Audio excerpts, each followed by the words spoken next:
Hello, আসসালামু আলাইকুম। কেমন আছেন আপনারা সবাই? আজকে নিয়ে এলাম আরেকটি ব্লগ। আজকের ব্লগটা বেসিক্যালি আমার সোলো জার্নি কেমন ছিল, আর আমার মতো কারা কারা আছেন যারা একা জার্নি খুব বেশি এনজয় করেন।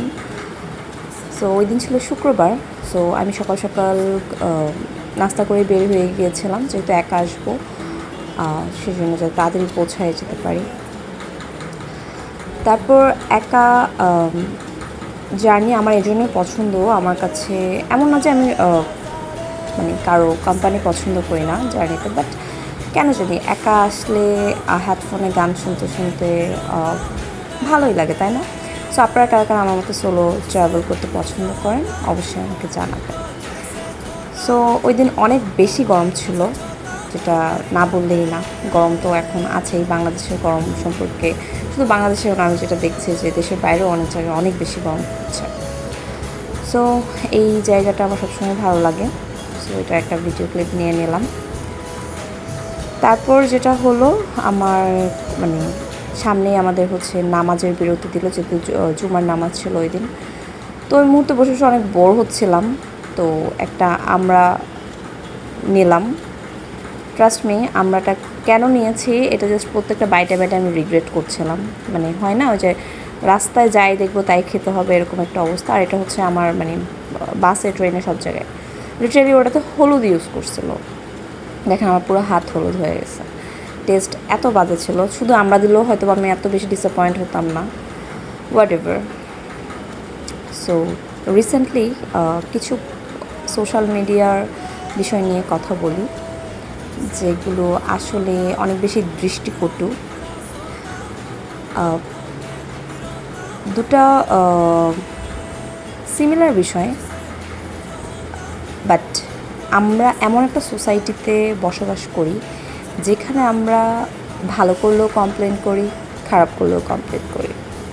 ওকে, ফার্স্ট সিনারিও হলো দুজন খুবই নোন পারসন, সোশ্যাল মিডিয়ার খুবই নোন পারসন। ওরা মোটিভেশনাল স্পিকার বলা যায়, ইনফ্লুয়েন্সার বলা যায়। তারা দীর্ঘ 20 বছর সংসার করার পর সিদ্ধান্ত নিয়েছে যে তারা ডিভোর্স নিতে চায়।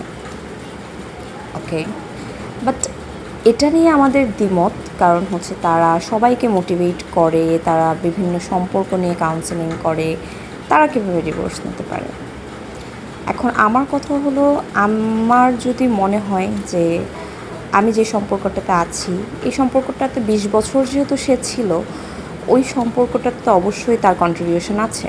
দুই পক্ষেরই কন্ট্রিবিউশন থাকে, কম হোক বেশি হোক দুই পক্ষেরই থাকে, কোনোটাই ফেলনা না। নিশ্চয়ই তারা দুজনেই চেষ্টা করেছে, এবং যেই মানুষটা পোস্ট করেছে সে কিন্তু ওখানে মেনশন করেছে যে তারা মিউচুয়ালি ডিসিশনটা নিয়েছে।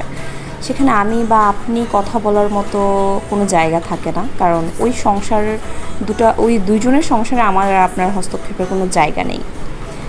সো যাই হোক, আমরা জাজমেন্টাল হয়ে যাই কিছু কিছু ক্ষেত্রে। সো আমি এই পয়েন্ট অফ ভিউটা কেন এনেছি, এটার পেছনে একটা কারণ আছে, সেটাও আমি বলছি।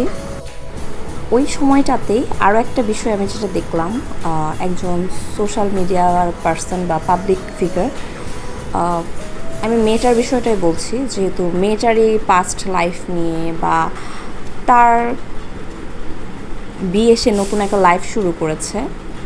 সে ওই মেয়েটাও ডিভোর্সড।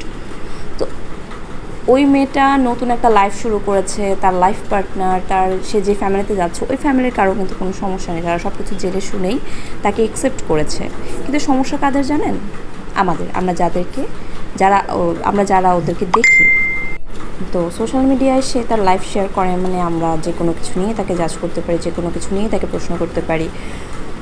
আমরা ওটা মনে করি আমরা ওই সোসাইটির মাইন্ডসেট নিয়ে আসলে জানি না, যাই হোক হোয়াট এভার। সো আমি এই দুটো পয়েন্ট অফ ভিউ কেন সিমিলার ওয়েতে জাজ করলাম, কাইন্ড অফ একজন মানুষ সে 20টা বছর একটা সম্পর্কে কন্ট্রিবিউশনের পর সে ডিসিশন নিয়েছে, এখন সে সেপারেশনে যেতে চায়। এটা সম্পূর্ণ তার ব্যক্তিগত ব্যাপার। সো ওই জায়গাতেও আমরা হস্তক্ষেপ করছি, আমরা ওটা নিয়ে নানান বিষয় নিয়ে কথাবার্তা বলছি। আরও একটা বিষয়, যে মানুষটা তার লাইফের পাস্টে সব কিছু ভুলে গিয়ে নতুন একটা লাইফ শুরু করতে যাচ্ছে, তাকেও আমরা ডিমোটিভেট করছি। তো এই জায়গাতে আমার প্রশ্নটা আসলে এখানে একটাই দাঁড়ায় যে আসলে আমরা কি কারো ভালো সহ্য করতে পারি না? কেন পারি না? এটা কি কখন নিজেকে প্রশ্ন করে দেখেছেন? যে একটা মানুষ, সে তার ভালো থাকা, আমার মনে হয় আমার ব্যক্তিগত জীবনে আমি কোন বিষয়টা নিয়ে কিভাবে ভালো থাকবো, এটার যথেষ্ট পরিমাণ জ্ঞান, বুদ্ধি বা সক্ষমতা আমার আছে, বা যে মানুষটা, সেই যাদেরকে নিয়ে আমি কথা বলছি তাদের অতটুকু সিদ্ধান্ত নেওয়ার মতো সে ক্যাপাবিলিটি আছে বলেই তারা নিচ্ছে, বা তার লাইফটাকে সে ওভাবে ম্যানেজ করতে পারবে বলেই সে নিচ্ছে। তাহলে আমি বা আপনি কে তাদেরকে নিয়ে ধরনের মন্তব্য করার বা তাকে নিয়ে কথা বলার, বা এটা এটা করেই বা আপনি কী ধরনের মানসিক শান্তি পাচ্ছেন যে একটা মানুষ সোশ্যাল মিডিয়াতে তার ভালো খারাপ যে কোনো দিক সে শেয়ার করছে? আপনি যদি পারেন তার প্রতি সিম্প্যাথি দেখাতে পারেন বা তার খুশিতে আপনি খুশি হতে পারেন, বাট এখানে তাকে বুলি করার পেছনে আসলে কী ধরনের আপনাদের মাইন্ডসেট আছে, এটা আমার খুবই জানার ইচ্ছা। সো যাই হোক, আমার নিজের পার্সোনাল ওপিনিয়ন হচ্ছে, আমার মনে হয় যে কারো ব্যক্তিগত জীবনে এভাবে, আমার কাছে মনে হয় আমরা সোশ্যাল মিডিয়ার, ঠিক আছে এটা আমরা চাইলে 100% নেগেটিভিটি পুরো রিমুভ করে ফেলা এটা কখনোই পসিবল না, এরকম অডিয়েন্স অলওয়েজ থাকবে। বাট আমি জাস্ট সবার পয়েন্ট অফ ভিউটা জানতে চাচ্ছিলাম যে কোন পার্সপেক্টিভ থেকে আসলে তারা এই ধরনের কাজগুলো করে থাকে, যে জাজমেন্টাল হয়ে যাওয়া বা একটা মানুষকে খুব সহজে জাজ করে ফেলা, মানে ওই মানুষটার লাইফের এক্স্যাক্ট সিনারিওটা কী সেটা না জেনেই আসলে যে কোনো একটা পার্সপেক্টিভ থেকে একটা কমেন্টস করে দেওয়া, এই বিষয়গুলোই আর কি। সো যাই হোক, অনেক কথাই বলে ফেললাম। সো